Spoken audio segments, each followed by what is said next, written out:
Bekzod, seni birinchi vazifangga olib kelaman dedim. Senga birinchi yaxshilik, birinchi topshiriq xuddi o'zimdek qabristonni boshlaysan. Qabristonni ko'rganingda mana o'to'larlar o'sib, juda xashik bo'lib, xunuk bo'lib yotibdi. Mana shu joylarni top-toza qilib tozalaysan. Xo'p bo'ladi aka. Birinchi yaxshilikka tayyormisan? Tayyorman. Sizlarchi qanaqa bitqizadi deb o'ylaysizlar? Bu etapda, ya'ni bu topshiriqdan qay darajada o'ta oladi? Kommentariyada o'z fikringizni qoldiring. Bekzodga esa omad. Men ketdim endi. Hop.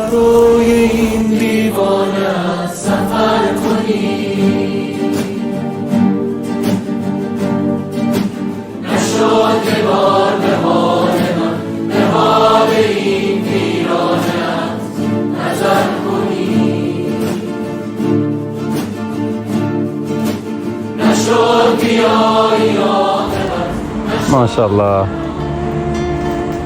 Vay, bunun go'zalligini qaranglar. Azizlar, qaranglar, Bekzod mamyolarni chiroyli qilib tozalab qo'ydi. Horma Bekzod. Charchamadingmi? O'zingga o'xshatib yuboribsan bu yo'llarni. Nimaga aynan qabristondan boshladingiz deb so'rayotganlar diqqatiga. Bekzod, bu yoqqa. Xo'p, bu yoqdagi qabrlarning birontasi senga tanishmi, tanishmasmi? Yo'q, tanishmas. Hech qaysi tanishmas. Qarindoshlik joyi yo'q. Yo'q. Ya'ni bizga tanish bo'lgan insonlarni qabrga olib kelmadik. To'g'rimi?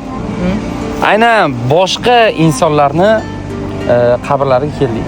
Nimaga? Chunki aynan ichingizda boshqalarga nisbatan muhabbat, yaxshi ko'rish, qayg'urish hissiyoti uyg'onsin degan maqsad.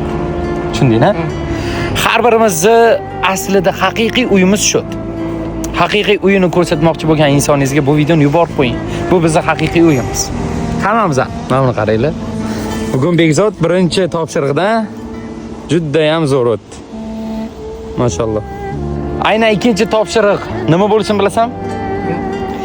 Bu topshirig'i aynan bizani oilamiz, bizani ko'rayotgan insonlar aniqlab berishadi.